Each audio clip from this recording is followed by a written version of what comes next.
कोकणची मंदिरं आणि समुद्र किनारा ह्यो सगळा भाग आज मी एक्सप्लोर करणार. तर ह्यो आहे पार्ट दुसरा. तर चला पुढे जाऊया. तर कसं आहे मंडळी, आज फिरायला आली समुद्र किनारा. सकाळ सकाळचं गेलेलो बीचवर. फिरल्यानंतर तर डायरेक्ट आम्ही आलो नाश्ता करायला. नाश्त्याला काय होतं हे तुम्ही बघा. इथं आम्ही भडंग खाल्यानंतर डायरेक्ट आलो दुसऱ्या बीचच्या ठिकाणी. इथं आम्हाला जायचं होतं आंघोळीला. त्याच्यामुळे नाही डायरेक्ट दुसरा ड्रेस घातला आणि गेलो राईड. गाडीवर फिरल्यानंतर डायरेक्ट आम्ही आलो दुसऱ्या ठिकाणी. म्हणजे का नाही इथं बनारा राईड होती. आता पुढे बघा नुसता दंगा.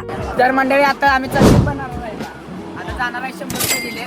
आता ही पोरं आहेत योगा हे आणि हे कसं चला आता बघा व्हिडिओ नुसतं बघायचं. रोम रोम भाइयों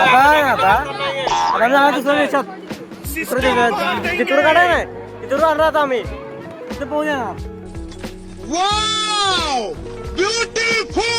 कौन है पूर्ण ठेवलेला. हे सगळं बीच फिरल्यानंतर डायरेक्ट आम्ही आलो जंजिरा किल्ला बघायला. जंजिरा किल्ला अजून आहे असंच आहे. त्या का नाही त्याच्या मोठा द्वार केलेला. द्वार बघितल्यानंतर डायरेक्ट नदी बघायला आलो. या नदी बघितल्यानंतर याला काय तोप उचलून झालेली. जंजिराव किल्ला बघितल्यानंतर डायरेक्ट आम्ही आलो. बरं तर आजच्या पुरतं जेवढं मी नंतरच्या कॉन्टेंटवर बाय पार्ट 2 येणार आहे नक्की बघ.